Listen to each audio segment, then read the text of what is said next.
রাজশাহী জেলার বাগমারা থানার অন্তর্গত বানইল মাদ্রাসা ময়দানে একজন পুরুষের আকর্ষণ হবে নারীর প্রতি, নারীর আকর্ষণ হবে পুরুষের প্রতি। এ সিস্টেম আল্লাহ দিয়েছেন নিজে। যুজ্জিনা লিন্নাসি হুব্বুশ শাহাওয়াতি মিনান নিসা, মানুষের কাছে আমি আকর্ষণীয় করে দিয়েছি, লোভনীয়, সুশোভিত, দেখলেই মানুষের আকর্ষণ হবে কয়েকটা জিনিস, তার ভেতরে স্ত্রী। তার ভেতরে কি আল্লাহ পাক এখানে যুজ্জিনা লিন্নাসি হুব্বুশ শাহাওয়াতি মিনান নিসা দিয়েছেন মেয়ে লোকের নাম।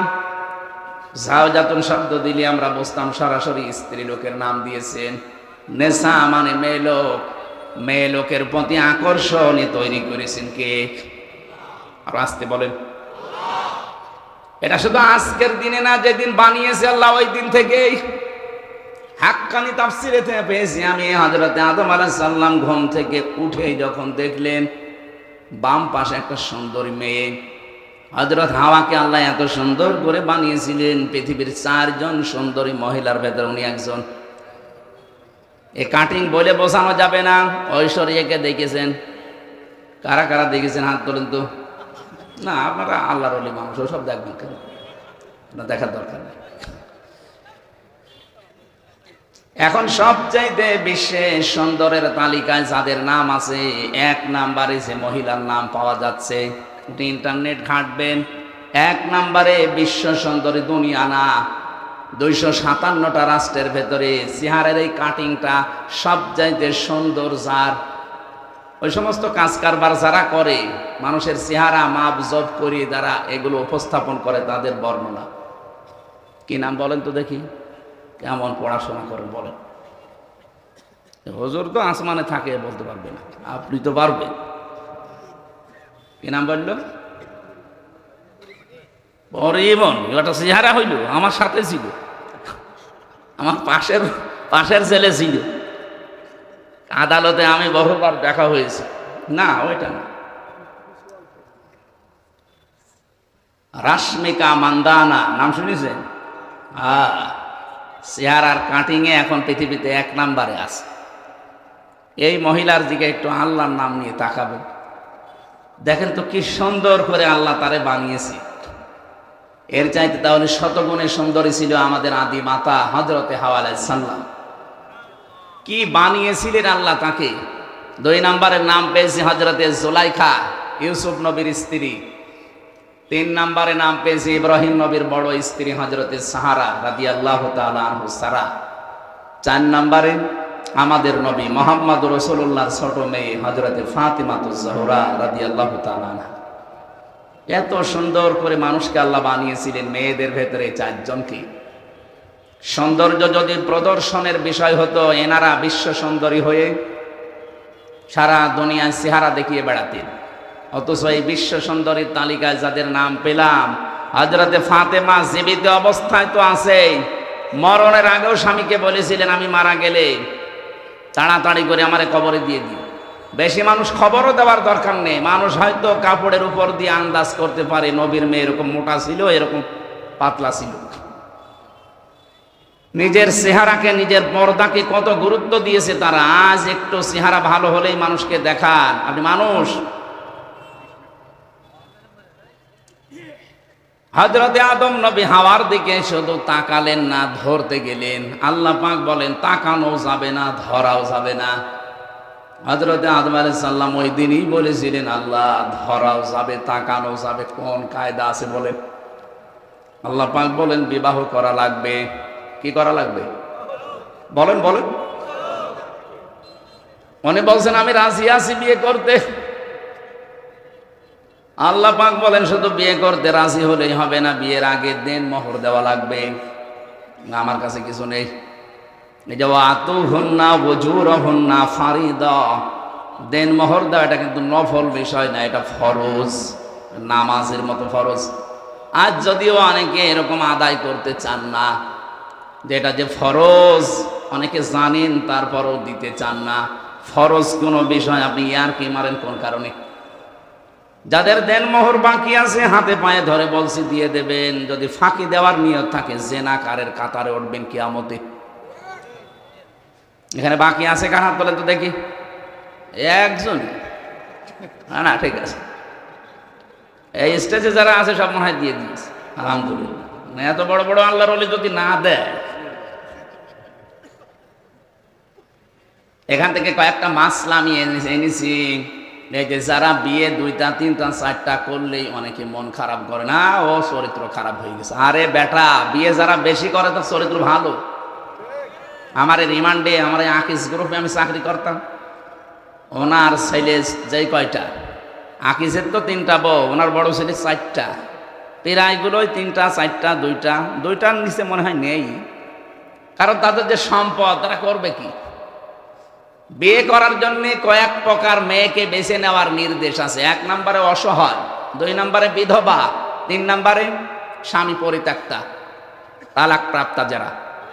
এরকম মহিলা অসহায় যারা সমাজের, আপনি যদি বিয়ে করেন, একদিকে নবীর সুন্নাত আদায় হবে, 2 নম্বরে সমাজের ওই মানুষগুলো একটা পরিচয় পাবে।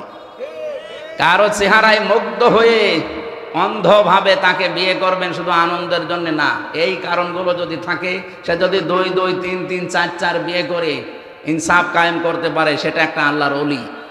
আল্লাহর ওলি দেখার জন্য আপনি সে চট্টগ্রাম চলে যাচ্ছে। আল্লাহর ওলি তো ওইটা, যে লোকটা এই কাজগুলো করে। এই জন্য বহু বিবাহ, যদিও আমাদের এই ভারত বাংলাদেশ পাকিস্তানের সমস্যা, কিন্তু এই কাজটা কিন্তু খারাপ না। কি কথা বলেন না? আপনারা করবেন তো? আমি তো বলছি, কিন্তু আমার তো সম্ভব না, আমাদের শরীর, আমার দ্বারা হবে না। যারা করেছেন মারহাবা, আলহামদুলিল্লাহ। হ্যাঁ, হযরত আদম আলাইহিস সালাম বলেছিলেন, আল্লাহ আমার কাছে দেন, মোহর দেওয়ার মতো তো কিছু নেই। তিনি ওই সময়, আমি এটা তাফসিরে পেয়েছি, বিশ্বনবী মুহাম্মদুর রাসূলুল্লাহর নামে 10 বার তিনি দরুদ পড়েছিলেন, ওইটাই তার দেন মোহর ছিল। তারপরও দেওয়া লাগবে। আমার মনে হয় ওই শরীয়ত যদি এখন থাকতো, দেন মোহর হিসাবে 10 বার দরুদ না 100 বার পড়তাম না। যারা দেননি অবশ্যই দিয়ে দেবেন, এটা তাদের হক, অধিকার। এটা যদি না দিয়ে, এই যে বরযাত্রী যায় যারা দেখি, বরযাত্রী কোথায় পেয়েছেন বলেন তো? এটা হিন্দুদের কালচার। মুসলমানের কালচার হচ্ছে অলিমা। কি বলেন তো? আরো আসতে বলেন। অলিমা করতে হবে আমাদেরকে। যদিও আমার পর্যন্ত হয়নি, সামনের থেকে আমি চেষ্টা চালাবো, কারণ আমার ছেলে নেই, আমার সব মেয়ে। আমার তো অলিমা করলেই সব কিছু বেঁচে যাবে। কি কথা বোঝে? অলিমা ছেলের বাড়ি হয় না, মেয়ের বাড়ি হয়। তাহলে আমার তো বাঁচা লাগবে নাকি? যদিও আমার শ্বশুর ধরা খেয়েছে, বেশি মানুষ নিয়ে, আমি 7 জন মানুষ নিয়ে গিয়েছিলাম, দেখ হয়ে গেছে। কিন্তু এখন থেকে না, আর বরযাত্রী নয়। কেউ বরযাত্রী দাওয়াত দিলে বলবেন আমি যাব না, আমার অলিমার দাওয়াত দেন, আমি আসি। কি কথা বলেন না কেন? এটা একটা জুলুম হয়ে যায় মেয়ের বাপের ওপরে। 18 20 বছর 22 বছর এত কষ্ট করে একটা মেয়েকে লালন পালন করার পরে আপনার হাতে তুলে দিচ্ছে, এরপরও আবার তার কাছে 200 মানুষ খাওয়ানো লাগবে। মানে এই যে 20 বছর 25 বছর পর্যন্ত মেয়েটার পেছনে যে খরচ, তাকে লেখাপড়া করানো, খাওয়ানো, বলেন তো এর উপকার সারা জীবন তার বাবা মা একদিনও পাবে না? যত উপকার এখন থেকে সারা জীবন আপনি পাবেন। আপনার সন্তান সে পেটে নেবে, আপনার সন্তান লালন পালন করা, সেবা করা, যা করা সাংসারিক সব আপনার বউ করছে এই মেয়েটা। এত কিছু সারা জীবনের জন্য ফিরিয়ে দেওয়ার পরেও ওকে দেখছে, তাই তো কত না। এরপরে আবার আপনাকে 200 লোক খাওয়াতে হবে কোন কারণে? ওই জন্য বরযাত্রীর সিস্টেম বাদ দেওয়া দরকার। যারা ছেলের বাবা আছেন, এটা বাদ দেবেন তো? এই বেটা তো আওয়াজ পাওয়া যাচ্ছে না, তার মানে এটা চলবে না। এখন থেকে অলিমার সিস্টেম চালু হবে ইনশাল্লাহ। কথা বলেন ইনশাআল্লাহ। বরযাত্রী দাওয়াত দিলে একেবারে মুখের উপরে না করে দেবেন না, আমি ওই ছোট লোকের কাজে নেই, আমার অলিমার দাওয়াত দেন, দরকারে আমার বউ নিয়ে যাব। কথা বলেন না কেন? আমার ভাইরা, আমি এখান থেকে যেটা নিয়ে আসার জন্য বলছিলাম, সেই পৃথিবীর শুরু থেকেই মেয়েদের উপরে আকর্ষণ তৈরি করেছেন কে? এটা এখন বিকর্ষণে পরিণত করে মহিলাই বিয়ে করবে। আজ 3 দিন আগে কুষ্টিয়ায় 2 জন মহিলা জিদ ধরেছে যে আমরা বিয়ে করব, যদি না দেন আমরা মরে যাব। তোমরা মেয়েরা বিয়ে করবে, তাই আমরা কি করছি? কি কথা বলেন? আমাদের কাজ কি? এই সমকামিতা এটা প্রমোট করছে এক শ্রেণীর মানুষ। ঢাকায় নাকি এখন শুনছি মানবতার অফিস নামে সমকামিতার অফিস তারা চালু করতে চাচ্ছে। না, এটা হতে দেওয়া যাবে না, এটা আল্লাহর পুরা নিষিদ্ধ। এরা উল্টিয়ে ফেলেছে আল্লাহর সিস্টেমকে। এই জন্য আল্লাহ জর্ডানে একটা জায়গাকে ডেড সি বানিয়ে দিয়েছেন, মৃত সাগর। এই দেশকে আল্লাহর গজব দিয়ে ঢেকে ফেলার জন্য অনেকে সূক্ষ্ম ষড়যন্ত্র করছে। এই 15.5 বছরের ভেতরে এটার বীজ বপন হয়েছে। আমরা চাই না এই পাপটা এদেশে জারি হোক। লূত আলাইহিস সালামের ঘটনাটার কাহিনী আমি এই জন্য ইঙ্গিত দিলাম। আল্লাহ বলেন এই সেই ঘরগুলো আল্লাহর অবাধ্যতায় পরিণত হয়েছিল। এই ঘরগুলো দেখেন, বিমা জলামো, তাদের জুলমের কারণে। আল্লাহ রাব্বুল আলামিন এই খাবিয়াতান শব্দ আয়াতের মাঝে দেওয়ার পরে আমার মনে হয় এই আয়াতটা 2024 সালের 5 আগস্টের বিকাল 5টার আগে মনে হয় নাজিল আরেকবার হয়েছে। আল্লাহ ফাতিলকা বুয়ুতুহুম, তুমি একটু তাকাও না কেন এই সেই ঘরগুলো। ফানজুর কাইফা কানা আকিবাতু মাকরিহিম আন্না দাম্মারনাহুম ওয়া কওমাহুম আজমাইন। হ্যাঁ নবী, একটু নজর করেন না এই মকরবাজগুলো, এই দুর্বিসন্ধি ষড়যন্ত্র যারা করেছিল, এদের আচরণ, এদের পরিণাম আমি আল্লাহ কি করেছিলাম আপনি দেখেন।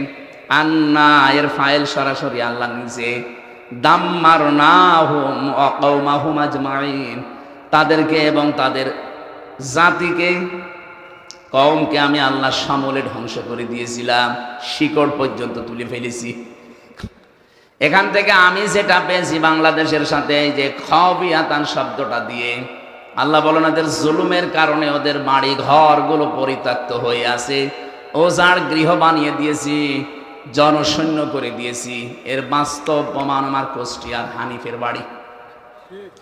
আপনাদের মোহনপুরে আল্লাহর ওলির খবর কি আমি জানি না? হ্যাঁ, আগস্টের 5 তারিখের পরে আমি সর্বোচ্চ 10 দিন বাইরে ছিলাম, সিঙ্গাপুর, মালয়েশিয়া দিয়ে। এর পরে তো এদেশের প্রায় থানায় আমি যাচ্ছি, যেখানেই যাচ্ছি দেখছি জালেমদের বাড়ি ঘরে খাবিয়াতান আল্লাহ বানিয়ে দিয়েছে। এটা যদিও জনগণের হাতে, কিন্তু এর ফাইল আল্লাহ নিজে।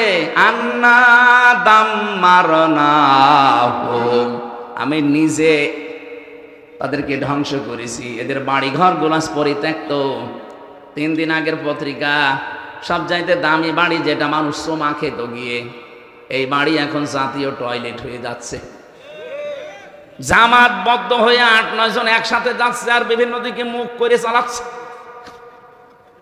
বলেন তো, এত দামি বাড়ি, এত দামি নামি জায়গা যদি আল্লাহ জাতীয় টয়লেট বানিয়ে দিতে পারে, এর পরের শব্দের লাম আছে, ইন্না ফি যালিকা লাআয়াতান, এখানে লামে তাকিদ। আল্লাহ বলেন এর ভেতরে নিদর্শন আছে, অবশ্যই নিদর্শন আছে। লিকাউমি ইয়ালামুন, যারা জ্ঞানী তাদের জন্য কি নিদর্শন। এত বড় বড় পাকা পাকা জালেমের বাড়িগুলো যদি আল্লাহ উজাড় গৃহ বানিয়ে দিতে পারে, আগামীতে যারা চেয়ারে বসবে এরাও যদি এরকম জালেম হয়, তাদের বাড়ি ঘর উজাড় গৃহ হয়ে যাবে। কি বোঝাতে চায় আমার মনে হয় আপনি বুঝাতে পেরে ফেলেছেন। এরপরেও যদি কেউ না বোঝার ভান করে থাকেন, সেদিন আপনার বাড়ি এরকম পায়খানা হবে, সেদিন টের পাবেন। এই জন্য যেন না হয়, কারণ জুলুমের এই জায়গাগুলো আল্লাহর কাছে অভিশপ্ত হয়ে যায়। যারা হজ করতে গেছে স্যার সহ জিজ্ঞাসা করেন, একটা জায়গা আছে একটু জোরে যাওয়া লাগে, গজবের জায়গা ওইটা। আবু জেহেলের বাড়ি পর্যন্ত গজবের জায়গা। জাতীয় টয়লেট নাই, ইন্টারন্যাশনাল টয়লেট বানিয়ে দিয়েছে আল্লাহ। অথচ কি দামি জায়গা, বাদশার বাড়ি। এত দাপটওয়ালা বাদশাহ 14টা কাজ করেছিল আল্লাহ এবং রাসূলের বিরুদ্ধে। এই জন্য তার বাড়ি যদি আজ ইন্টারন্যাশনাল পায়খানা, কিয়ামত পর্যন্ত থাকবে। 15টা কাজ আপনি এক কাটি বেশি করে ফেলেছেন এই 15.5 বছরে। আমি বলবো যদি সময় থাকে সামনে, 15টা কাজ করার পরে আপনার বাড়িও দেখবেন জালেমদের বাড়ি আল্লাহ জাতীয় টয়লেট বানিয়ে দেবে। কারণ আছে। কাবা শরীফ তাওয়াফ করার পরে ওই উপরে গেলাম, হঠাৎ দেখছি পেটে আমার যন্ত্রণা, ব্যথা করছে। এক পুলিশকে ডাক দিয়ে বললাম, ইয়া সাদিক তাল, এ ভাই এদিকে আসেন, বন্ধু এদিকে আসেন। বলে কি? জিজ্ঞাসা করলাম আমার নিজের ওনার ভাষা দিয়ে, আমার পেটে তো ব্যথা করছে, এতক্ষণ তো ভালোই লাগছিল, ফার্মেসি কত দূর? আমার বলছে ইয়া হাজিয়াল হজ্জা তাই না বিলা দোকা। হাজি দেশ কোথায়? যে তুমি বাংলাদেশ। বাংলাদেশ থেকে এসেছি। আমার বলছে হাজি জানেন না এটা কোন জায়গা? আমি না তো, আবু জেলের বাড়ি। আপনি এখনো পায়খানা না করে দাঁড়িয়ে আছেন? তাড়াতাড়ি করেন। পায়খানা করে এসে দেখে আমার পেটের ব্যথা ভালো হয়ে গেছে। আল্লাহ আমাকে জানাতে চাচ্ছে, হামজা এত টাকা খরচ করে আসলে আরে শয়তানের বাড়ি পায়খানা না করে চলে যাবা। আমার তো মনে হচ্ছে আগামী থেকে বাইরের দেশ থেকে যারা আসবে এই জালেমদের বাড়ি ঘরগুলো আল্লাহ এরকম টয়লেট বানিয়ে দেবে। নাই তো বলেন তো 7 জন 10 জন করে একসাথে যাচ্ছে, অবশ্যই কোনো কারণ আছে। হয়তো কারো পেটে ব্যথা অথবা কারো চাপ বেশি। কথা বলছেন না কেন? জালেমদের জায়গাগুলো যেহেতু অভিশপ্ত হয়ে যায়, সত্যি সত্যি যদি কাজ করেন দেখবেন আপনি সুস্থ হয়ে গেছেন।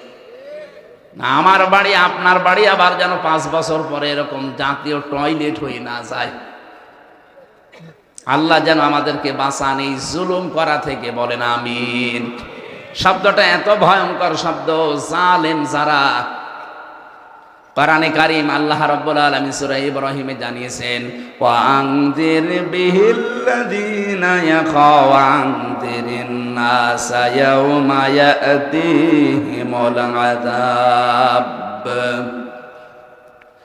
ওয়া আনযিরিন নাসা ইয়াওমা ইয়াতিহিমুল আযাব ফায়াকুলুল্লাযীনা যালামু রব্বানা আখিরনা ইলা আজালিন করিব নুজিব দাওয়াতাকা ওয়া নাত্তাবি'র রাসূল আওয়ালাম তাকুনু আকসামতুম মিন ক্বাবলু মা লাকুম মিন সাওয়াল। বলেন আল্লাহু আকবার। একটা আরবিতে পড়লেই কেমন যেন আমার ভেতরে একটা কম্পন তৈরি হয়। বাংলাদেশের সাথে কত মিল। আওয়ালাম তাকুনু আকসামতুম মিন ক্বাবলু মা লাকুম মিন সাওয়াল। আল্লাহ পাক প্রশ্ন দিচ্ছেন, আরে ওরা কি বলতো না এর আগে যে আমাদের কোনো লয় নেই, ক্ষয় নেই, কোনো ধ্বংস নেই? 15.5 বছরের যা যা বলেছে আল্লাহ মনে হচ্ছে 15.5 বছরে কোরআনে কারিমে ওইগুলোই দিয়ে দিয়েছে। সব কথার এক কথা, আমরা যাই করি যেন জালেম না হই, মাজলুম হন। কারণ মাজলুমের পক্ষে আমার আল্লাহ, কিন্তু জালেমের বিপক্ষে আল্লাহ নিজে মামলা দেবে। ইন্নামাস সাবিলু আলাল্লাযীনা ইয়াযলিমুনান নাস। সূরা সূরার 42 নম্বর আয়াতের প্রথম অংশে আছে, অবশ্যই আমি আল্লাহ নিজে অভিযোগ দেব, মামলা দেব, কেস করব জালেমদের বিরুদ্ধে যারা মানুষের উপরে জুলুম করে। এখানে ইয়াজলিমুন আল মুসলিমুনা নেই, ইয়াজলিমুনা মোজারে এর আগে নাস দিয়েছেন, মুসলিমুনা দেয়নি আল্লাহ। মানুষ হয়ে যদি কেউ মানুষের উপরে জুলুম করে এবং করবে, অনেকে এখন করছে না কিন্তু নিয়ত করে আছে যে করব, সুযোগ পাই, এরকম নিয়ত অনেকের নেই। অনেকে এই নিয়ত করে অলরেডি বসে আছে যে একটু বসি আগে দেখেন কি করি। এই জন্য ইয়াজলিমুনা দিয়েছেন। বর্তমান ভবিষ্যতে, ভবিষ্যৎ বলতে কিয়ামত পর্যন্ত মানুষ হয়ে যারা মানুষের অধিকার নষ্ট করে, তাদের উপরে জুলুম করছে, করবে, তারা মামলার আসামি। হামজার কার? আপনি টের পাচ্ছেন কত কঠিন শব্দ এটা? আল্লাহ নিজে মামলা দায়ের করবেন। মামলার বাদী যত বড় হয়, শক্ত হয়, মামলা কিন্তু ওইরকম কঠিন হয়ে দাঁড়ায়। আমারে যদি কোনো সলিমদ্দি মামলা দিত, আল্লাহর কসম 3 দিনের বেশি আমি থাকতাম না। কারণ আমি যে জায়গায় ছিলাম, ক টাকা লাগবে আপনার? আকিজ গ্রুপ তো বাংলাদেশে 2-3 জনের ভেতরে একজন। আমি ওদের খতিব ছিলাম, যা চাইতাম ওরা তাই করতো। যে গাড়ি দিয়েছিল দেখেছিলেন না, কোটি টাকার উপরে দাম। এটা খতিবকে বাংলাদেশে এত টাকার গাড়ি দেয়, বাড়ি দেয়, কে দিয়েছে? ওরা সব করেছিল আমাকে দিন প্রচারের জন্যে। বলেছিল যা লাগে সব করব, শুধু দিনের কথাগুলো প্রচার করবেন। টাকা পয়সা যদি কেউ দেয়, ওগুলো মাদ্রাসা বানাবো, ওখানে দিয়ে দেবেন। আপনার যা লাগে আমরা দেব। এখান থেকে একটা মাসলা বলি, এই যে দিনের প্রচারক যারা, বিশেষ করে দায়ী ইলাল্লাহ, এটা যদি ইখলাসের সাথে কেউ কাজ করে, যারা আজ বাংলাদেশে নাম করা বড় বড় আলেমের নাম নিয়ে যে 1,50,000 না হলে আমি যাব না, এদের পিটানো দরকার। কোন জায়গায় পেয়েছেন ভণ্ডামি? একটা মানুষ চলতে কয় টাকা লাগে? আমার নামে যারা এগুলো করেছিলেন বা করছেন, যদি আমি দেখিনি কোনো জায়গায় যদি পাই, আমি তো আজ পর্যন্ত কেউ 5 টাকা দিয়েছে না 2 টাকা দেখিও না। যার মাধ্যমে নিয়ে সে পকেটে যা দিয়ে দেয় তাই, যদি 5 লাখ দেয় ভালো, যদি 5 টাকা দেয় তাও ভালো। আমার 300 টাকাও দিয়েছে, 280 টাকা আমার খরচ। আমি ঝিনাইদহ শৈলকুপায় গিয়েছিলাম, যাওয়া আসা, তখন যেতাম ওই ভ্যানে বাসে করিমন নসিমনি। 300 টাকা দিয়েছে, খাওয়া দাওয়ার দিয়ে সব মিলে 280 টাকা আমার খরচ, 20 টাকা বেঁচেছি। আর এখন সেই জায়গায় 20,000 30,000 দিচ্ছে, আবার কত লাগবে টাকা? যদিও জালেমরা এই 3টা বছরে আমার বাবাকে একেবারে ধ্বংস করে দিয়েছে। আকিস গ্রুপের কাছে শুনলাম 32 লাখ টাকা নিয়েছে। বলেছে যদি টাকা না দেন, আপনাদের কাছে ছিল আপনাদেরকেও জড়িয়ে দেবো। ওরা ভয়তে টাকা দিয়েছে, 1-2 টাকা না। মালিক আমারে বলছিল কয়েকদিন আগে যে আমাদের কাছে 32 লাখের উপরে 35 লাখ চেয়েছিল, দিয়েছি, এরপরও বলছে আর টাকা দেবেন না। মানুষের টাকা পায়। আর আমার বাবারে বলেছিল এই যে নিয়ে গেলাম, যদি মামলা থেকে বাঁচাতে চান কালকে 10 লাখ দেবেন। গ্রাম্য মানুষও ভয়তে 8 লাখ দিয়ে দিয়েছে। আরে 3 বছরে কতবার মামলা হাইকোর্ট পর্যন্ত তুলেছে। একটা মামলা সিএমএম কোর্ট, জজ কোর্ট, হাইকোর্ট, কত টাকা লাগে জানেন? 32 বার তুলেছে মামলা। আমার 2 মামলায় যদি আমার মনে হয় 31-32 লাখ টাকা আমার বাবা চলে গেছে। আর এখন সেই মামলার আয়ু সেই ওসি কল দিয়ে বলছে হুজুর মাফ করে দিন। মাফ কিসের? আগে টাকা ফেরত দেন। মাফ করে দেবো, অসুবিধা না, আগে টাকা ফেরত দেন, এরপরে বলেন আস্তাগফিরুল্লাহ। কথা বলছেন এখন? শুধু আমার সাথে না, এই 15.5 বছরে যার সাথে যে অপরাধ করেছেন, সে জামাত বুঝি না, শিবির বুঝি না, বিএনপি বুঝি না, যার সাথে অপরাধ আপনি করেছেন তার কাছে আগে ক্ষমা চাবেন আর তার ক্ষতিপূরণ দিয়ে দেবেন। আপনি তার ক্ষতিপূরণ দেবেন না, 15.5 বছরে আপনার কারণে লোকটা উপরের চেয়ারে উঠতে পারেনি। কি এরকম মানুষ নেই দেশে? আপনার কারণে লোকটার ব্যবসা বন্ধ হয়ে গেছে, আপনি চাঁদাবাজি করেছেন, মিথ্যা মামলা দিয়ে, মিথ্যা সাক্ষী দিয়ে ওর জীবন থেকে 8-10 বছর ধ্বংস করে দিয়েছে। খুন, গুম আর আয়না ঘর তো আছে। আমার ওই 10 দিনে আমি আয়না ঘরে যা দেখেছি, এত বড় বড় নখ হয়ে গেছে এক একজনের, এত বড় বড় নখ, মনে হচ্ছে যে দাড়ি গোপ চুল জঙ্গল থেকে আসতেছে। তো প্রতিদিন পাইনি, কয়েকদিন শুধু পেয়েছিলাম। এই মানুষগুলো এই নখ দিয়ে দেখতাম, এই খুশিয়ে খুশিয়ে লিখেছে দেওয়ালের সাথে, আর ভাঙা ভাঙা অক্ষরে লিখা আছে, ভাই কেউ যদি বাইরে যেতে পারেন এই নাম্বারে একটু বলবেন যে এই নাম্বারের লোকটা বেশি আছে। আর আপনি বলেন আমি কি করেছি যে আমার দেশ থেকে তাড়িয়ে দিল? আপনি তাড়িয়ে দিল, চলে গেছেন, বেঁচে গেছেন। যা করেছেন দেশের মানুষ জানে না। তাই আমি তো বের হয়েই বলতে চেয়েছিলাম, কিন্তু গোয়েন্দারা আমার বলেছে না, কিচ্ছু বলা যাবে না, যদি বলেন আবার নিয়ে আসবেন।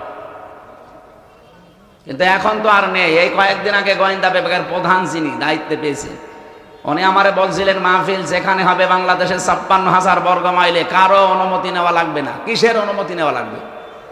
যেখানে যেই ফোর্সে কথা বলা দরকার কোরআন থেকে বলবেন, কিন্তু 2টা কথা কমিটিকে বলবেন, তারা যেন মেয়েদের আলাদা জায়গা এবং পর্যাপ্ত ওদের টয়লেটের যে ব্যবস্থা আছে ওইগুলো করে দেয়, পর্দাটা ঠিক রাখে। আর ছেলেদের যে জায়গাগুলো, এখানে আলোর ব্যবস্থা করতে বলবেন। বাকি কোরআনের কথা বলতে কোনো বাধা নেই। যদি কেউ কিছু বলে শুধু আমারে তার নাম ঠিকানা দেবেন, ওর ঠ্যাং ভেঙে ফেলবে। আমি বললাম যে স্যার আপনি এতদিন ছিলেন কোথায়? বলছে না, আমিও বৈষম্যের শিকার, আমি এতদিন দায়িত্ব পাইনি, আমি কিছুদিন আগে পেয়েছি। আমি মুসলমান, যেভাবে করা লাগে মুসলিম একজন দায়িত্ব আমি ওইভাবে পালন করবো। আপনি চালাবেন কোরআনের কথা। এই জন্য এখন দেখছে আর কেউ বাধা দিচ্ছে না। অনুমতির তো প্রশ্নই আসে না, কিসের অনুমতি লাগবে? এই পাশের থানা মোহনপুরের যে দায়িত্বে ছিল, মোহনপুর পবা মিলে, ওনার কাছে অনুমতি নেবেন? ওকে মুসলমান, কি নাম যেন ছিল, আইন উদ্দিন। কিসের আইন? বেআইনি কাজ করে 15.5 বছর ছিল, ওর নাম আমার আইন উদ্দিন দিয়েছে।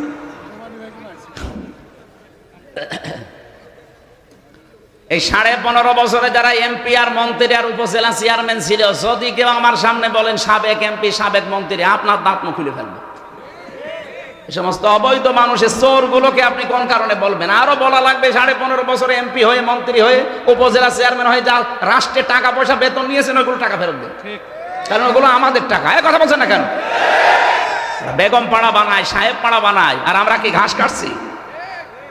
টাকা ফেরত দেওয়া লাগবে, না তো কোনো মাপ নেই। এই জন্য যার কাছে যে অপরাধ করেছেন তার কাছে যে স্বীকার করবেন আর তার ক্ষতিপূরণ দিয়ে দেবেন। আমার বাপকে বলে দিস যে এখন যদি কেউ আসে বলবা যে 32 লাখ টাকা দাও, এরপর আস্তাগফিরুল্লাহ, কোনো অসুবিধা নেই। কয়েকদিন আগে আমি সিরাজগঞ্জ গোল চত্বরা হোটেলে খাবার খাচ্ছিলাম। তার প্রায় এই যে আগস্টের 10 দিন আগে, আগস্টের 5 তারিখে বিপ্লব, 10 দিন আগে মতো আমার এই বগুড়ায় মাহফিল ছিল। ওই ওসি আমার 2 কিলোমিটার তাড়িয়েছে এই ধানের ক্ষেতের ভেতরে, পা মা কেটে, অথচ কিচ্ছু না, উনি উঠতে দেবে না। এই আর জনগণ আমারে তুলবে, এই জন্য আমার একা পেয়েছে আমার আর আব্দুল বাড়ি রশিদি, দুইজনে সে এমন দৌড়, জীবনে আমি এরকম দৌড়াইনি। 2 কিলোমিটার মাঠের ভেতরে, এই গ্রাম থেকে ওই গ্রাম, শেষ পর্যন্ত সে রাত 11:30 12টা পর্যন্ত পালিয়ে পালিয়ে কোথায় কোথায় ছিলাম। যাক, ওইভাবে কয়েকদিন কেটে গেল। আগস্টের 5 তারিখের পরে ওই লোকটার বিভাগীয় মামলা হয়েছে, ওর ওসিগিরি শেষ, এখন ওরা বদলি করেছে কক্সবাজার। সেদিন এসেছিল, এসে বলছে হুজুর আমার মাফ করে দেন। কে আপনি? বলছে আমি সে আবুল কালাম আজাদ, ওসি বগুড়া। না আপনার তো খুঁজছি কি? বলছে মাফ করো না। মাফ করবো? ওই দিন যে গাড়ি আটক করে টাকা নিয়েছিলেন ওই মারি ভাইয়ের কাছে 1,13,000, সে টাকা ফেরত দেন। বলছে টাকা আনি না। কিসের মাফ চাইতেছেন? আগে টাকা দেবেন, এরপরে মাফ। শুধু আমি একা না, এদেশের যত মানুষকে এভাবে নাসিহাল করা হয়েছে, কেউ মাফ নেই। আগে টাকা ফেরত দেন, ক্ষতিপূরণ দেন, এরপরে আপনি আস্তাগফিরুল্লাহ পড়েন। জালেমদের বিরুদ্ধে মামলা এই জন্য আমির হামজার না, সরাসরি কে দেবে? আমার মামলা যেহেতু বাদী ছিল সরাসরি, ওই যে পালিয়েছে উনি, তাছাড়া সাধারণ মানুষ হলে আমার আটকিয়ে রাখতে পারতো না। এই জন্য আমার লাল দাগ মেরে দিয়েছে মামুনুল হক আমির হামজা। যতবার তুলি আইনের কোনো বাধা নেই, কিন্তু না হবে না। অথচ ওই মামলার সব খারিজ করে দিয়েছে কয়েকদিন আগে, সব খারিজ হয়ে গেছে। আমি মনে করলাম যে জিজ্ঞাসা করি মাননীয় আদালত, এত 3 বছর আপনার কাছে ছিল, তখন বললেন না এটা জামিন দেওয়া যায়, এই জামিন অযোগ্য। এখন বলছেন এই মামলার কোনো গ্রাউন্ড নেই, কি কি দেখে বিচার করব, কোনো মাল ম্যাটারেস নেই। যা, উনি এই কথাই বলতো যে স্যার আমার হাত বাঁধা ছিল, কথা বলে না, এখন হাত খোলা আছে, আমি যতটুকু পারছি ন্যায় বিচার। আমার মনে হয় বাংলাদেশে এখন যারাই দায়িত্বে আছে, সামনে আসবে, কারো যেন হাত বাঁধা না থাকে, সবার হাত আবু সাইদের মতো খোলা থাকবে ইনশাআল্লাহ। এটা যদি সত্যিই থাকে তাহলে কিছু না কিছু ন্যায় বিচার পাওয়া যাবে। আর পূর্ণাঙ্গ ন্যায় বিচার কায়েম করতে হলে অমান হাকামা বিহি আদালা, কোরআনের বিচার লাগবে। এটার বিকল্প কিচ্ছু নেই। দুনিয়ার যত সুন্দর আইন দিয়ে বিচার ব্যবস্থা চালান, ন্যায় বিচার কায়েম করা সম্ভব না। প্রশ্ন আসতে পারে পৃথিবীর উন্নত রাষ্ট্রগুলো ন্যায় বিচার না, কে বলিস? আমি সিঙ্গাপুরে গিয়েছিলাম, কাফেরকে কাফের বলা যাবে না। ওরা কাফের না, ওরা কাফেরকে কাফের বলা যাবে না, এই নিয়ম ওদের। আমি জানতাম না, আমি কাফেরের বিরুদ্ধে কথা বলেছিলাম আমার নামে, ওরা সেই উল্টা পাল্টা কত কিছু করেছে কয়দিন। আমাদেরকে কাফের বললো। ও শয়তানরা জাতে মাতাল হলো, তাহলে ঠিক আছে, কাফের আমার বোঝে, কুফরি কাজ করছে, জুলুম করছে, কিন্তু জালেম বলা যাবে না। কুফরি করছে, কাফের বলা যাবে না। এই জন্য না, ন্যায় বিচার ওখানেও নেই। যেহেতু যেটা সঠিক ওইটা তুলে ধরতে না পারলে সেই জায়গায় জুলুম হয়, সেই জায়গায় কি হয়, এটা এখানে রাখা দরকার। এই মাথায় না দিয়ে কেউ যদি পায়ের কাছে রাখে, টুপির ওপরে জুলুম। এই কথা বললেন না কেন? যে জায়গায় যেটা রাখা দরকার উচিত, ওটা যদি ওখানে না রেখে কেউ অন্য জায়গায় রাখে, তাহলে তার উপর কি হয় বলেন বলেন? কোরআন শরীফ রাখা দরকার বাংলাদেশে সবার উপরে। কালিমাতুল্লাহি হিয়াল উলিয়া, আল্লাহর কথা থাকবে সবার উপরে, সবার উপরে বাংলাদেশের সংসদ। তো সেই জায়গায় এটা না নিয়ে অন্য কিছু যারাই নিয়ে যেতে চায়, তারাই কোরআনের সাথে জুলুম করে। এক কথা বলুন। আর একটা জুলুম আল্লাহর সাথে চলছে, সার্বভৌম ক্ষমতার মালিক আল্লাহ। এটা অনেক মানুষ এমনি এমনি মনে মনে বলে, কিন্তু বাস্তবে দেখাতে গিয়ে বলে না। ক্ষমতার উৎস জনগণ, এটা একটা শিরিক। এই বাংলাদেশে সূক্ষ্ম শিরিক তুলে দেওয়া লাগবে। বাংলাদেশ জামাত ইসলামী এইটা বিশ্বাস করে না যে ক্ষমতার উৎস জনগণ, ক্ষমতার উৎস আল্লাহ। এই কারণে তাদের নিবন্ধন পর্যন্ত বাতিল করে দিয়েছে জালেমরা।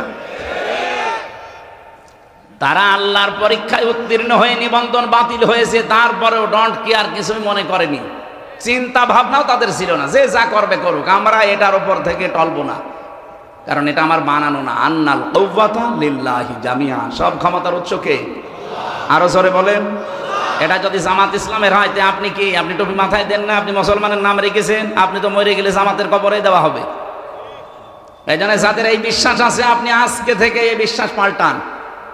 অথচ এই মাজলুম দলটার উপরে আজ সারা বাংলাদেশে এক শ্রেণীর নামে আলেম, কি কি পড়ে আলেম হয়েছে জানি না, এই মানুষগুলো এই মাজলুম মানুষদের উপর একটা তহমত লাগিয়ে দিয়েছে যে এদের আকীদা খারাপ। এটার উপর একটা জুলুম। কখনো এই কথা আর বুঝে শুনে বলবেন না। 5টা কথা 5টা বই পুরা পড়েছেন কোনোদিন আপনি এদের? আপনি আকীদা খারাপ বলেন মানে? আপনারা এত ভালো আকীদা যে ফাঁসির দড়িটা গলার কাছে আসলে তখন আকীদা টের পাবেন।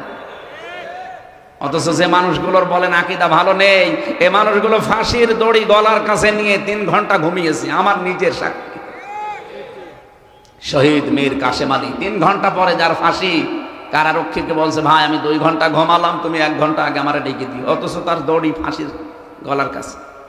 তার ছেলেটা গুম হয়ে আছে, ব্যারিস্টার আরমান, তার বউ ওই সময় আইসিইউতে ছিল। এরকম কঠিন পরিস্থিতিতে যার 3 ঘন্টার 2 ঘন্টা ঘুমিয়ে কাটাতে পারে, আপনি পারবেন?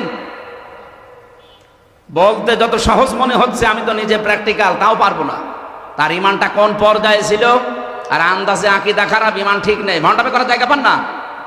কখনো এই কথা জেনে শুনে বলবেন না আকীদা ভালো নেই। আকীদা কি? আকীদার বই পড়েছেন আপনি? আকীদা খারাপ হলে মানুষটাকে পেতেন আপনি? একটা ফাজিল মাদ্রাসার অধ্যক্ষ উপাধ্যক্ষ খেলা করে পর্যন্ত গিয়েছে না? হাজার হাজার আলেম এই দেশে, এই মানুষগুলো আকীদা ভালো না। তার আকীদা ভালো না থাকলে ওরা কি ডাইল খেয়ে আলেম হয়েছে? উল্টা পাল্টা কথা বলবেন না। যে মানুষগুলো লোকের খেয়ে, নিজের বাবার টাকা পয়সা হালাল খেয়ে যদি ওই পর্যায়ে যেত, তাহলে এই ফতোয়া দিত না। উল্টা পাল্টা জিনিস খেয়ে পর্যন্ত চায়, ওর ভেতর থেকে তো ওই কথাই আসবে। আমি আপনাকে ছোট করার জন্য বলছি না, আপনার অনেক কাজ, অনেক অবদান আমরা স্বীকার করি। তালিমের যে জায়গাগুলো আছে এগুলোতে আমার দেওয়া সম্ভব না, কিন্তু অর্থনৈতিক বিষয়, রাজনৈতিক বিষয়, রাষ্ট্র পরিচালনার যে বিষয়, এই ক্ষেত্রে বাংলাদেশ জামাত ইসলামী ইসলাম ছাত্র শিবিরের আল্লাহর ওলি। এবং 4 আনা পয়সা যদি দেখাতে পারেন যে এদের চরিত্রের ভেতরে আছে দুর্নীতি, আল্লাহর কসম আমি ওদের এক্ষুনি গালি দেব। বলেন, 4 আনাও দেখাতে পারবেন না। আপনি আল্লাহর ওলি দেখতে এসে কোথায় চলে যাচ্ছেন? সিলেটে। কিসের আল্লাহর ওলি দেখতে যান? আল্লাহর ওলি তো ওই লোকটা, যে লোকটা তার লেনদেনে স্বচ্ছ। 5টা গুণ লাগে আল্লাহর ওলি হওয়ার জন্য। 5 নাম্বার এটা, লেনদেনে স্বচ্ছ হওয়া লাগে। আর দেশে লেনদেনে স্বচ্ছ কি আপনি টের পাচ্ছেন না? বলেন তো। সত্যকে সত্য জানার পরও আপনি গোপন রাখবেন কোন কারণে? আমি কি বেশি বলে ফেললাম? মানে একটা কথা প্রমাণ করেন যে হ্যাঁ, এদের চরিত্রের ভেতরে কি কি খুঁত পেয়েছেন। এরা তো আর মাদ্রাসায় আপনার মতো 24 ঘন্টা পড়ে না। জেনারেল শিক্ষিত মানুষ একজন, একটা বিড়ি খায় না, একটা সিগারেট খায় না, একটা লাল পানি খায় না। আপনি বসেন, এই ঝঞ্ঝা বিক্ষুব্ধ দুনিয়ায় এই টিকে থাকা কত কঠিন। আপনার চরিত্র কোন জায়গায় আপনি নিজেও জানেন না, অথচ এই মানুষটা যেটা সামনে করে সেটা পেছনেও করে, একই কাজ। আজ এই মোবাইলের মাধ্যমে কত মানুষ তার চরিত্র ধ্বংস করে ফেলছে। কথা বলেন না কেন? কত মানুষ এখানে দেখতে মনে হয় আসমান থেকে পালিয়ে এসেছে, অথচ মোবাইলে এমন দৃশ্য যেটা নিজে দেখলে আনন্দ লাগে, অন্য দেখলে লজ্জা পায়। এটা হারাম না? কথা বলেন না কেন? এই হারাম কাজ কার মোবাইলে আছে আমি জানি না, যার আছে এখনই ডিলিট করা লাগবে। হ্যাঁ সেরাই বসো, ওরা বসিয়ে দেন। কি প্রসাব করা, পায়খানা করা আর বিড়ি খাওয়া ছাড়া কেউ যাবেন না। বিড়ি যদি খুব বেশি নেশা লাগে খেয়ে চলে যাবেন। কি এটা তো আর খুব বড় না। তারপরেও এখন হুজুররা আছে, অনেক এলাকায় দেখেছি ইমাম সাহেব বিড়ি খাচ্ছে। আমি সিলেটে পেয়েছি, কি গো ইমাম সাহেব কেবল বিড়ি খাচ্ছিল, বলছে ওটা বাদবে না। এই জন্য খুব বেশি নেশা লাগলে খেয়ে আবার চলে আসবেন তাড়াতাড়ি, আবার সবার সামনে খেয়ে না। আর ওই যে যেটা উঠে চলে যাচ্ছিল, কি ওর কোন নাম্বারে দেন, ছেড়ে দিন ছেড়ে দিন। ও তো এখনো মনে হয় ফুল হাতায় আছে, হাফ হাতা হয়নি। জেলখানে আমাদের দেবদুলাল ছিল জেলার, যখনই আসতো সব চিল্লে ফুল হাতা আসতেছে। ফুল হাতা মানে মুসলমানই দেয়নি, ওইটা তো মনে হয় এরকম, দেন ছেড়ে দিন। তা আমরা যেটা বলতে চাচ্ছিলাম, আমরা অর্থনৈতিক বিষয়ে এই কঠিন পরিস্থিতি যারা চরিত্র লেনদেন স্বচ্ছ রাখতে পারে, টিকিয়ে রাখতে পারে, কত রকমের কঠিন অবস্থা আপনি টের পাচ্ছেন না। ঝঞ্ঝা বিক্ষুব্ধ পৃথিবী, গণার জন্য মানুষ পাগল হয়ে যাচ্ছে। আমরা আমাদের মোবাইলটা একটু চেক করে নিজের ইমানকে প্রশ্ন করেন তো, আপনার আকীদা ঠিক আছে কিনা বলেন। আপনি তো প্রকাশ্য এবং গণা গোপনে করে যাচ্ছেন, কেউ টের পাচ্ছেন না। যারা গোপনে গণা করে তাদের চেহারার উজ্জ্বলতা আল্লাহ নষ্ট করে দেয়। আমি এখানে একটা একটা চেহারা দেখে বলতে পারবো ওর মোবাইলে কি আছে। দাঁড় করান সামনে, 10টা লাইন করেন, আমি সব বলে দিতে পারবো। এমন কোন দৃশ্য যদি থাকে যেটা নিজে দেখলে আনন্দ পান, অন্য কেউ দেখলে লজ্জা লাগে, এক্ষুনি ডিলিট করা লাগবে, এক্ষুনি, সে যেই হোক। করেন, তাড়াতাড়ি করেন, ডিলিট করেন তাড়াতাড়ি, তারপরে ওয়াজ করবো। ডিলিট করবেন কিনা বলেন, হাত তোলেন তো, কারা কারা করবেন। কি আছে মোবাইলে দেখে? হাত তুলে বসে আছেন মুরব্বী মানুষ, দাঁড়িয়ালা মানুষ, নাউজুবিল্লাহ। না, গান আছে, ভালো গান রাখবেন, ইসলামিক গান যেগুলো এগুলো রাখবেন, পরিমণের গান আবার রাখবেন না। আমার ভাইরা, কোরআনে কারিমের যেই কথা এ পর্যন্ত তুলে আনার জন্য বলেছিলাম, আল্লাহ পাক লা টান দিয়েছেন, ইন্না ফি যালিকা লায়াতাল লিকাউমিন ইয়ালামুন। এই কথাগুলো বলছে, ওজার গৃহগুলো তোমাদেরকে দেখালাম, জনশূন্য করে দিয়েছি। জালেমদের বাড়ি কেন? ভেতরে শিক্ষা আছে। জ্ঞানী মানুষ যদি হয়ে থাকে, ওর সামনে যদি কোনোদিন ক্ষমতার চেয়ার পাও, কখনো এই কাজ করবা না যেন তোমার বাড়িওয়ালা এরকম করে দেয়। আল্লাহ আমাদেরকে যেন নিজ হাতে বাঁচান, বলেন আমিন। আমরা একটা গ্রাম সম্পর্কে আয়াত পড়েছি, একটা গ্রামের উদাহরণ আল্লাহ উপমা দিচ্ছেন, দৃষ্টান্ত দিচ্ছেন। সূরা নমল 112 নম্বর আয়াত, খুব খেয়াল করে শুনবেন। আল্লাহ রাব্বুল আলামিন বলেন, দারাবাল্লাহু মাসালান ক্বরিয়াতান কানাত আমিনাতাম মুতমাইন্না। প্রত্যেকটি শব্দ থেকে আমরা শিক্ষা বের করব। এদিকে তাকান। আল্লাহ বলেন, আমি দৃষ্টান্ত দিয়েছি একটা গ্রামের। তাফসিরে মুফাসসিরে গ্রাম সম্পর্কে তথ্য দেওয়ার যে আমি পড়ে দেখি, সেটা মক্কা নগরীকে তারা মিন করেছে, যে মক্কা নগরী এটা। কানাত আমিনাতান মুতমাইন্নাতান, দুইটা বিষয় আল্লাহ বলেন সেখানে ছিল। 1 নম্বরে নিরাপত্তা, 2 নম্বরে প্রশান্তি। এই শহরকে আমি আল্লাহ নিরাপত্তা এবং প্রশান্তি দিয়ে ভরে দিয়েছিলাম।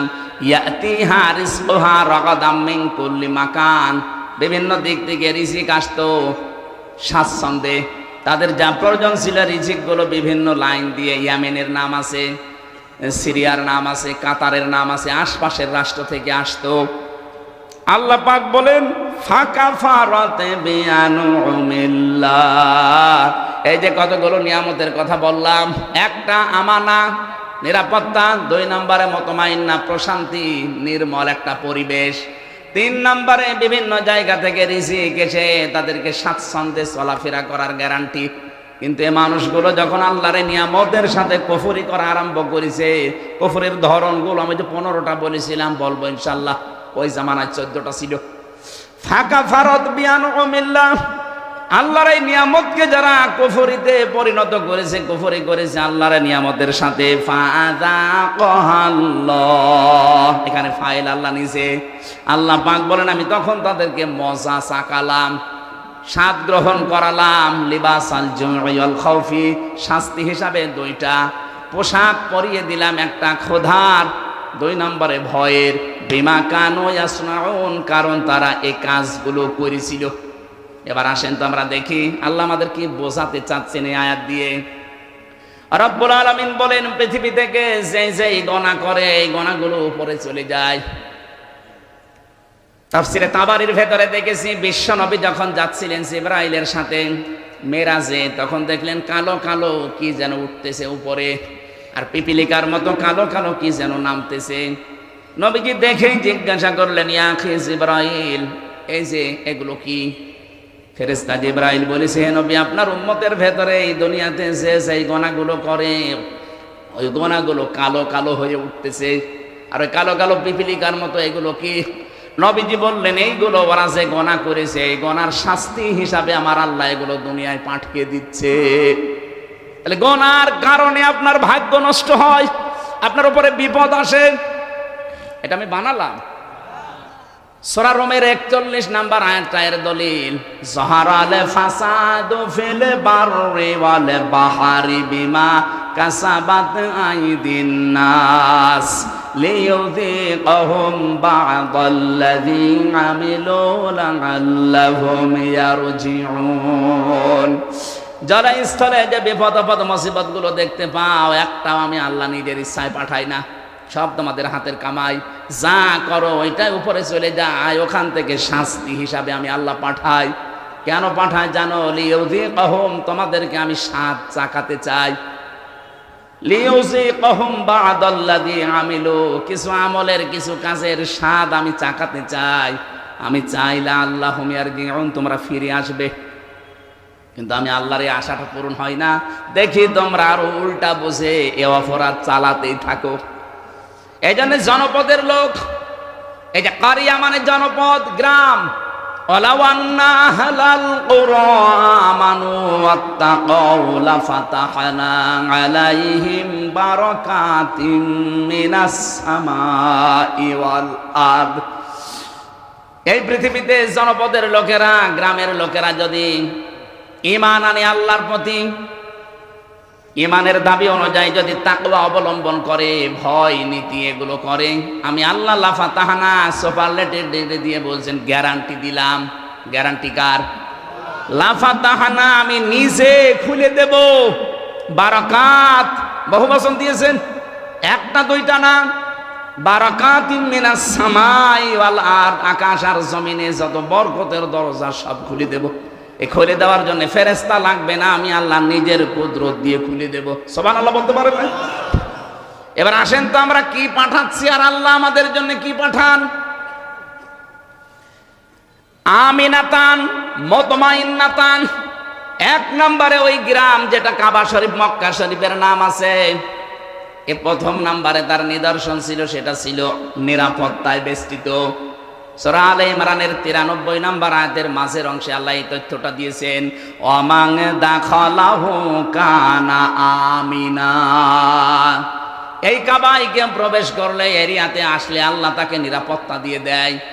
রাজশাহীবাসী, খুব সূক্ষ্ম বিষয় এখানে একটা লুকিয়ে আছে।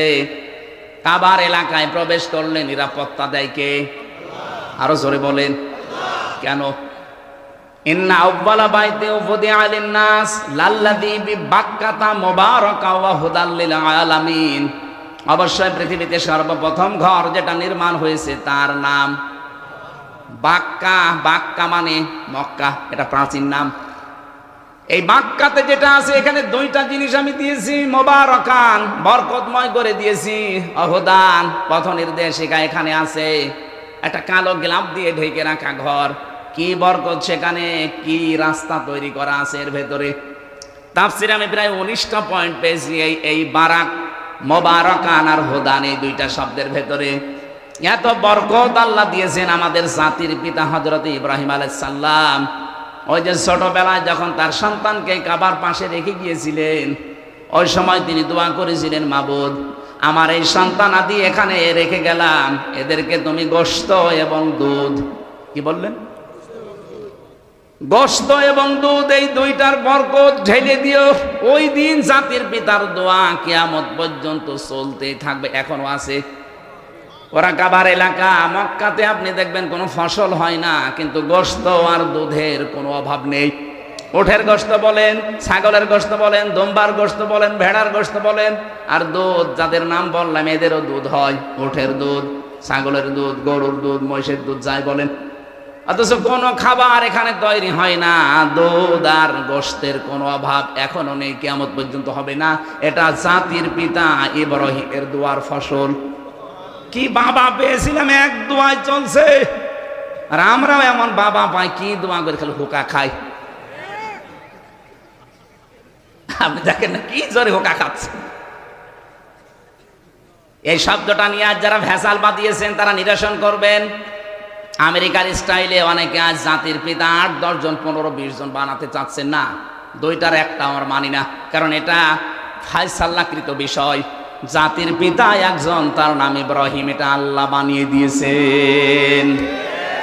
মিল্লাতা আবিকুম ইব্রাহিম হুয়া সাম্মাকুমুল মুসলিমিন। তোমাদের জাতির পিতা ইব্রাহিম, কারণ তিনি তোমাদের নাম মুসলমান রেখেছেন। এখানে হুয়ার ফাইল হয় আল্লাহ না ইব্রাহিম। কি হুজুর, ফাইল আমি দুইটা পেয়েছি, হয় আল্লাহ আমাদের নাম মুসলিম রেখেছেন, অথবা আমাদের পিতা যিনি জাতির পিতা ইব্রাহিম নবী, এই নামটা আমাদেরকে দিয়েছেন। কি সুন্দর বাবা, দেখেন তো, অর্ধবোধক একটা নাম সন্তানের রেখে দিলেন, মুসলিম, আত্মসমর্পণকারী। আর আমরা এখানে কহু বাবা বসে আছি, সন্তানের নাম এমন ভাবে রেখেছে, ও কি হিন্দু নাম না মুসলমান নাম, ও সাদা বোঝা যায় না। কি নাম রেখেছেন আপনি বলেন তো? কিসের নাম রাখলেন আপনি? একদম মুসলমান দাবি করছেন, আর ছেলের নাম মেয়ের নাম, ও কি হিন্দু না মুসলমান, বোঝা যাবে না। বলে না ওনারা জেনারেল শিক্ষিত, বুঝতে পারে না। আরে ভাই, জিয়াউর রহমান জেনারেল শিক্ষিত মানুষ ছিল না? কি সুন্দর নাম দেখেন তো ছেলে দুইটার, আরাফাত, তারিক। তারিক জিয়া বলেন, তারিক রহমান বলেন, একই বিষয়। আরাফাত রহমান, আরাফাত জিয়া যাই বলেন, কি সুন্দর অর্থবোধক নাম। জেনারেল শিক্ষিত মানুষ নাম রাখলো কি করে?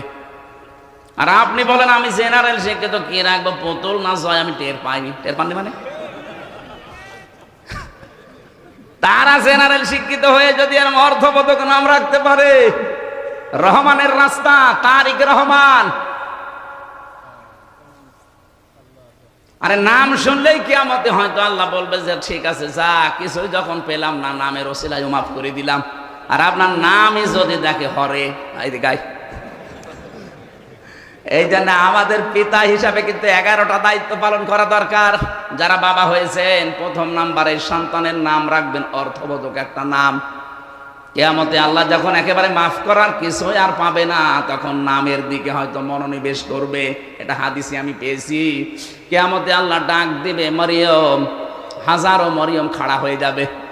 রব্বুল আলামিন বলেন আমি এত মরিয়মকে চাই না, আমি ঈসা নবীর মা মরিয়মকে ডাক দিয়েছি। মরিয়ম নামের মেয়েরা বলবে রব্বুল আলামিন, তুমি তো আর বলার সময় বলনি ঈসা নবীর মা মরিয়ম কোথায়? ডাক যখন দিয়েছো দুনিয়ায় তো শুনি নাই তোমার কথা, আজকে মনে করলাম একটু সাড়া দেই। আল্লাহ পাক বলেন ঈসা নবীর মা মরিয়মের সাথে যাদের মিল আছে, যাও জান্নাতে চলে যাও। এজন্য অর্থবোধক নাম রাখা এটার বাবার আর মায়ের দায়িত্ব। যদিও আমরা অনেকে এটা বেখেয়াল রাখতে পারি না। আবার শুধু অর্থের দিকে কোরআনের শব্দ দেখেই নাম রাখবেন না। সেদিন বলেছিলাম না, একজন কুষ্টিয়ার বড় বাজারের নাম রেখেছে মিহাদ স্টোর। কি গো, কি এ নাম কার? বলছে আমার ছেলের নাম। মিহাদ মানে কি? বলছে কোরআনে পেয়েছি বিসাল মিহাদ। আরে বেটা, এটা নিকৃষ্ট জায়গা, জাহান্নামের এটা নিকৃষ্ট জায়গা। এই জন্য অর্থবোধক নাম রাখবেন। আমি যেটা বলছিলাম, আমাদের জাতির পিতা একটা দোয়া করেছিলেন, আল্লাহ এই নিরাপত্তার শহরে তুমি গোশত এবং দুধের কোনো অভাব কিয়ামত পর্যন্ত দিও না। আল্লাহ দেবেও না। এই জায়গাটা যে এমন নিরাপদ, অথচ এর এরিয়ার বাইরে আপনি যাবেন, সেখানে ডাকাতি আছে, সেখানে ছিনতাই আছে, চুরি আছে, কিন্তু কাবার চত্বরের ভেতরে কোনো ছিনতাই নেই, নিরাপদ। বাবার হত্যাকারীকে দেখার পরও মানুষ ছেড়ে দিতে বলে না, এই জায়গায় কিছু করা যাবে না। মান দাখালাহু কানা আমিনা। পুরা জায়গাটা আমি নিরাপত্তা চাদর দিয়ে ঢেকে রাখলাম। বাংলাদেশ তো আর কাবা শরীফ না, কি এটা কি কাবা শরীফ? তাহলে এই জায়গায় যদি নিরাপদের শহর বানাতে হয়, এটা তো 6010 কিলোমিটার দূরে বাংলাদেশটা, সেই সৌদি আরব থেকে 6000 কিলোমিটারের উপরে। এই জায়গাটা, এই 56,000 বর্গ মাইলের দেশটা যদি আন্তর্জাতিক বিভিন্ন যে চক্রান্ত চলছে, ষড়যন্ত্র চলছে, বিশেষ করে আমাদের প্রতিবেশীদের, এদের এই চক্রান্ত থেকে বাঁচাতে শান্তি, স্বস্তি, নিরাপত্তা দিয়ে যদি ঢেকে রাখতে হয়, কাবা শরীফের এরিয়ার মতো অবশ্যই কোনো কাজ আছে। কি সূরা আনামের 82 নম্বর আয়াতে আল্লাহ এই কাজটা দিয়েছেন। আল্লাযীনা আমানু ওয়া লাম ইয়ালবিসু ঈমানাহুম বিযুলমিন উলাইকা লাহুমুল আম ইলা আখিরি আয়া। আল্লাহ পাক বলেন যারা ঈমান আনবে জনপদের আর ঈমানের সাথে জুলুমকে মিশ্রণ করবে না। এখানে জুলুম মানে শিরিক, জুলুম মানে কি বলেন বলেন? যারা ঈমানের সাথে শিরিককে মেশাবে না, উলাইকা লাহুমুল আমন, এরাই আমানতে আমানার হকদার। এখানে নিরাপত্তা আমান মানে হক, নিরাপত্তার হকদার এরাই আমি আল্লাহর পক্ষ থেকে। 56,000 বর্গ মাইলকে যদি নিরাপত্তা চাদর দিয়ে ঢেকে রাখতে হয়, সে যে কোনো শত্রু থেকে, অবশ্যই দেশে শিরিক মুক্ত দেশ গড়া লাগবে। অথচ 15.5 বছরে শিরিকের কারখানা তৈরি করেছিল। প্রতিষ্ঠান থেকে শুরু করে এমন কোন জায়গা ছিল না যেখানে শিরিক নেই। মোড়ে মোড়ে মূর্তি তৈরি করার মাধ্যমেও শিরিক। কথা বলেন না কেন? এত টাকা বাজেট করে করে খরচগুলো করেছিলেন, কি হলো? একটা দিনও তো যায়নি। কুষ্টিয়ার 5 রাস্তার মোড়ে যেটা বানিয়েছিল, ছাতা এত শক্ত যে ভাঙা যাচ্ছিল না। শেষ পর্যন্ত ক্রেন নিয়ে এসে ভেঙেছে ব্যাকো দিয়ে। কি শক্ত, টেকে নাই। এখন ওই জায়গায় শহীদ চত্বর নাম দিয়েছে, কারণ 14 জন এক জায়গায় মারা গেছে ওই জায়গাটায়, আর 2 জন মারা গেছে বাড়িতে যাওয়ার পথে। এই 16 জন, এই জন্য ওই চত্বরটার নাম এখন আর বাবা চত্বর নেই, নাম দিয়েছে এখন শহীদ চত্বর। আল্লাহর 99টা নাম চারিদিকে খোদাই করে করে লিখে সাইনবোর্ড টাঙিয়ে দেওয়া হচ্ছে যে এটা শহীদ চত্বর। কিয়ামত পর্যন্ত হয়তো এইটা থাকবে না, কিন্তু পরিবর্তন হয়ে গেলে আগামী প্রজন্ম আবার আল্লাহর নামগুলো লিখে দেবে। কথা বলে না কেন? মানুষ কুষ্টিয়ার শহরে ঢুকতেই দেখবে যে আল্লাহর নামগুলো চোখে পড়লে যদি বলে ইয়া রহমানও, একবারে 10টা নাকি হয়ে যাবে। আর যদি দেখতো দেখে দাঁড়িয়ে আছে আল্লাহর ওলি, ও দেখলেই বড় দোয়া করতো যে আর কাজ পাওনি।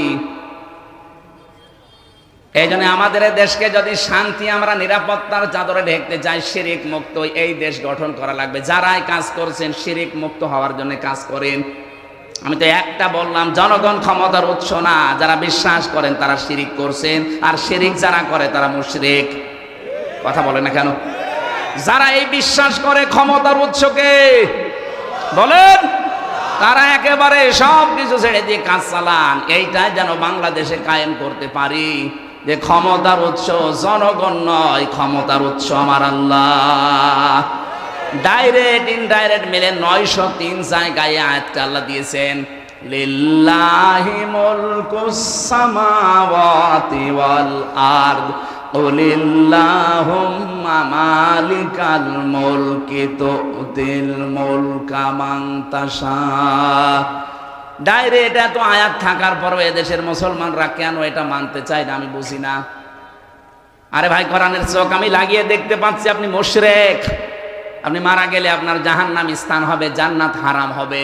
কি করবেন? নামাজ পড়ে রোজা রেখে বাঁচাতে চায়, আপনি না বাঁচিয়ে দৌড় দিচ্ছেন জাহান্নামের দিকে। ফিরে আসেন। পৃথিবী যেহেতু 100 বছর পরে এখানে আমরা কেউ থাকবো না, সব চলে যাব মাটির নিচে। নতুন মানুষ এখানে আসবে। শিরিক করেন, বেদাত করেন, কুফরি করেন, যার জন্য যা করে সম্পদ অবৈধ রেখে যাচ্ছেন, ভুল করছেন আপনি। আমার এই ছোট্ট গানে বলে ভুল করছি আমরা, কারণ এখান থেকে যদি 200 বছর পরে ইসমাইল সাহেব আবার এই জায়গায় ফিরে আসে, এই বেলঘরিয়া মাদ্রাসায় এসে যদি বলে মাদ্রাসার আমি ভাইস প্রিন্সিপাল ছিলাম, এই ভবন আমি বানিয়েছি, এই বাড়িটা আমার বাড়ি, আমার মনে হয় 200 বছর পরে যারা এখানে পড়বে, এই বাড়িতে যারা থাকবে, তারা ওনারে ঢুকতেও দেবেন। আমরা কিসের ইসমাইল আপনি? আপনার যদি থাকার জায়গা না থাকে ওই মসজিদের বারান্দায় রাত থেকে চলে যান। অথচ ওই লোকটা এখানকার মালিক ছিল। কথা বলছেন না কেন? এই বাড়িটা বানাতে সে বৈধ অবৈধ দেখেনি। বাবা শাহজালাল সব হালাল বলে কামাই করেছে। অথচ তার পরবর্তী 3 প্রজন্ম, তার ছেলের ছেলের ছেলের ছেলে, মাত্র 3 প্রজন্ম পরে ওনারা চিনবে না। এই তো দুনিয়া। এইটার জন্য যেন আমাদের বিশাল আখিরাত আমরা নষ্ট করে না ফেলি। বলেন আমিন। এরকম পাগল দুনিয়ায় কেউ আছে? না মানে আমরাই তো, না মানে অবশ্য না।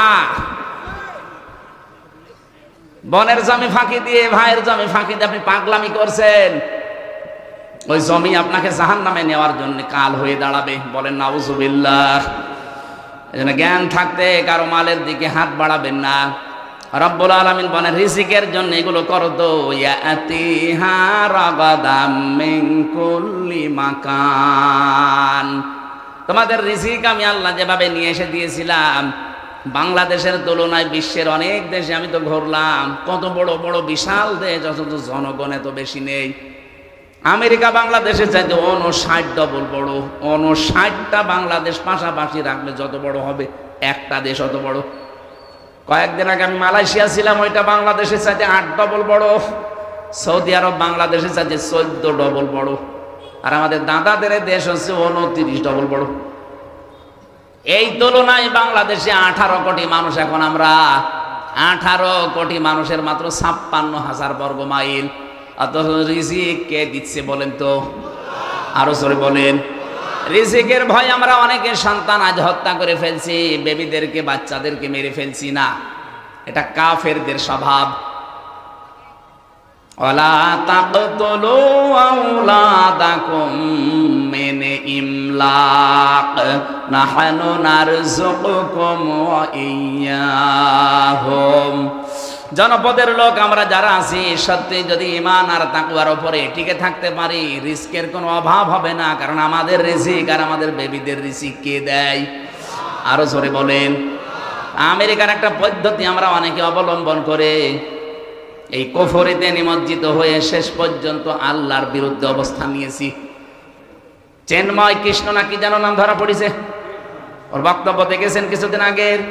ও বলেছিল বাংলাদেশে আমরা সংখ্যালঘু, এই জন্য আমাদের জন্ম নিয়ন্ত্রণ লাগবে না, আমরা সন্তান বাড়াবো যেন মুসলমানদের চাইতে আমি বেশি হয়ে যায়। আরে ভাই, এটা 96% মুসলমান। কত ভাগ? আর আপনারা 4 ভাগও না, কারণ এখানে বৌদ্ধ আছে, খ্রিস্টান আছে, ইহুদি আছে এবং আপনারা আছেন, সব মিলে খুব বেশি হলেও দেখবেন 2.5 ভাগ, আর আমরা 96 ভাগ। আমাদের সমানে আসতে কমপক্ষে কিয়ামত হয়ে যাবে। কয়টা জন্মাবেন? আমরা কি বসে আছি?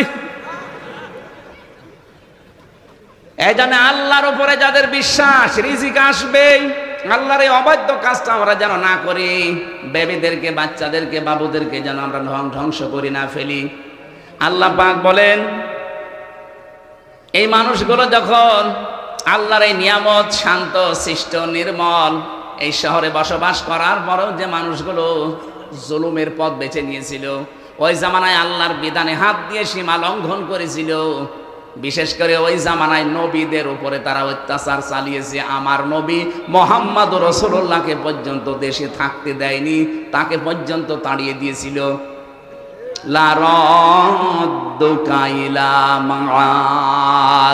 আল্লাহ গ্যারান্টি দিয়েছেন, হে নবী, যেখান থেকে চলে যাচ্ছেন আবার এই জায়গায় আমি আল্লাহ আপনাকে ফিরিয়ে নিয়ে আসবো। এই আয়াতের তাফসীর আমি 2টা তথ্য পেয়েছি।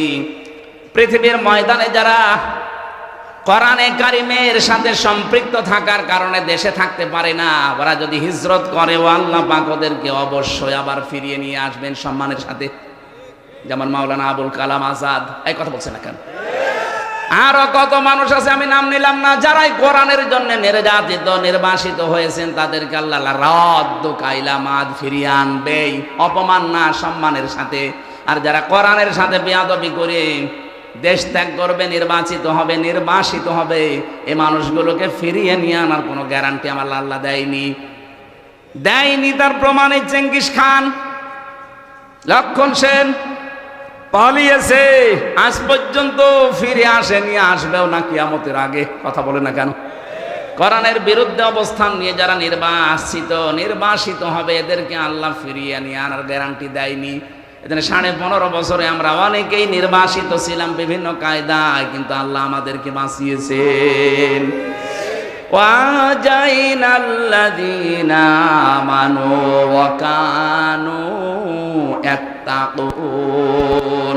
বলেন, আল্লাহ নিজে বলছেন, ওয়াজাইনাল্লাযীনা আমানু, যারা ঈমান এনেছে আমি আল্লাহ নিজে তাদেরকে রক্ষা করেছি। সুবহানাল্লাহ বলতে পারেন না? এজন্য জালেম যারা 3 মাসে অনেকে আত্মহত্যা করছে, অথচ মুসলিম মানুষগুলো আজ 15টা বছর আত্মহত্যার পথ বেছে নেয়নি, টিকে ছিল। কিয়ামত পর্যন্ত যদি মুসলিমদের উপরে কেউ জালেম করে থাকে, আল্লাহ নিজে তাদেরকে দাঁড় করিয়ে রাখবে। ওয়াং জাইনার ফাইল আল্লাহ নিজে। এই জন্য আমরা সাবধান হব। কুফরের মাধ্যমে নবীর এখন নেই, নবীদের ওয়ারিসরা আছে, তাদের সাথে আপনি মাজায় দড়ি দিয়ে আদালতে টানতেন। এই যে আমার মাজায় দড়ি দিয়েছিল, শুধু দড়ি দিয়ে হাতে হ্যান্ডকাপ দিয়ে পায়ে দিয়েছে ডান্ডা বেড়ি। মাওলানা রফিকুল ইসলাম খানের মতো একটা মুরব্বী মানুষ আমার মাঝে মাঝে বলতো, হামজা দেখো আমি একটা মুরব্বী মানুষ, আর আমার মাথায় দিয়েছে দড়ি, আমার পায়ের সাথে ডান্ডা বেড়ি দিয়েছে। তাও এক পায়ে দিলে হয়, দুই পায়ে ডান্ডা বেড়ি দিয়ে আবার মাথায় দড়ি, হাতে হ্যান্ডকাপ দিয়ে টেনে নিয়ে যাচ্ছে, মানুষের গরু নিয়ে যাচ্ছে। মানে একটা আলেম মানুষ না? এক কথা বলছে না কেন? ওনার নামের আগে দেখবেন মাওলানা আছে, উনি কামেল পাশ, মাওলানা রফিকুল ইসলাম খান। আপনি আমার মতো ছোটখাটো হুজুরকে দিলেন, সে তো হুজুরদের উস্তাজ। এদেশে আলেমদের যে সংগঠন আছে, ওলামা পরিষদ আছে, তার সভাপতি তিনি। আর তার মাথায় আপনি দড়ি দিয়ে, হাতে হ্যান্ডকাপ দিয়ে, তাও ডান্ডা বেড়ি। খুব কষ্ট পেয়েছিল লোকটা। কাশিমপুর থেকে আদালত পর্যন্ত বেড়ে 3.5-4 ঘন্টা সময় লাগে। এত সময় ওনারে বেঁধে নিয়ে আসা লাগবে কেন? উনি কি পালিয়ে যাচ্ছে? আলেমদের উপরে এই জুলুম করার কারণে আল্লাহ পাক বলেন, ফাআযাকাল্লাহ লিবাসাল জুই ওয়াল খাউফ। দুইটা শাস্তি নাজিল করব তাদের মজা চাকানোর জন্য। 1 নম্বরে তাদের ক্ষুধা দুর্ভিক্ষ দেব। তাকান এখন ওদের ক্ষুধা আছে না নেই? যেই কয়জন আদালতে দেখতে পাচ্ছেন ক্ষমতা চিরস্থায়ী না, আদালতে নেওয়ার সময় মনে হচ্ছে কত রকমের ক্ষুধা ওদের ভেতরে। অল জুই ওয়াল খাউফ, 2 নম্বরে ভয়। চেহারার ভেতরে ভয়ের ছাপ আল্লাহ তৈরি করে দিয়েছে। বিমা কানু ইয়াসনাউন, কারণ তারা এতদিন এই কাজ কারবার করেছিল। আল্লাহ আমাদেরকে যেন এই আয়াতের যে মূল শিক্ষা, আল্লাহর অবাধ্যতা করে জো এবং খাউফ, এই দুইটা যেন চাপিয়ে না দেয়। যদি একবার দুর্ভিক্ষে পড়ে যায়, আমরা কিন্তু একবার গণহারে মরব। সামনে যারা আসবেন তারা যেন, বিশেষ করে আল্লাহওয়ালা যারা নবীদের ওয়ারিস, তাদের সাথে বেয়াদবি করবেন না। আপনি নিজের কপালে নিজে আগুন লাগাবেন। আল্লাহ আমাদেরকে বাস্তবে আয়াতটা প্র্যাকটিক্যাল লাইফে যেন সেট করে দেন, বলেন আমিন। এখানে কি লিখলেন? ও, যারা দাঁড়িয়ে আছেন আপনারা টাকা দেননি?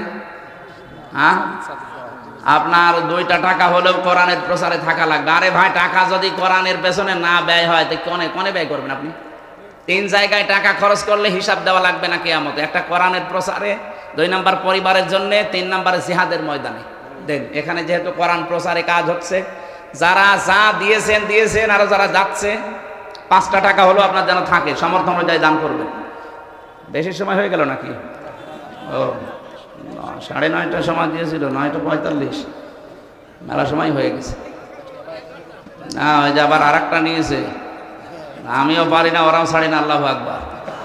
ওখানে 10টায় ওঠা লাগবে, আর 15 মিনিট আছে। 10টায় যে পাবো ওখানে 20 মিনিট লাগবে, আর 15 মিনিট আছে। ভাই, যারা টাকা পয়সা এনেছিলেন, যারা যাচ্ছে অবশ্যই দিয়ে দিয়ে না, আগামী থেকে আবার নিয়ে আসবেন, আমরা কথা বলবো। এভাবে 2-3টা করে নেয়, আমার তো বেঁচে থাকা লাগবে না। আল্লাহুম্মা আমিন। লা হাওলা ওয়ালা কুওয়াতা ইল্লা বিল্লাহিল আলিয়্যিল আযীম। আল্লাহুম্মা গফিরলি ওয়ারহামনি ওয়াহদিনি ওয়াফিনি ওয়ারযুকনি ইয়া রাব্বাল আলামিন। আল্লাহ, যেই কথাগুলো বলতে চেয়েছি সহজ ভাষা দিয়ে তোমার বান্দা বান্দিরা আশা করি বুঝেছে। জীবনে আমল করার তৌফিক দাও।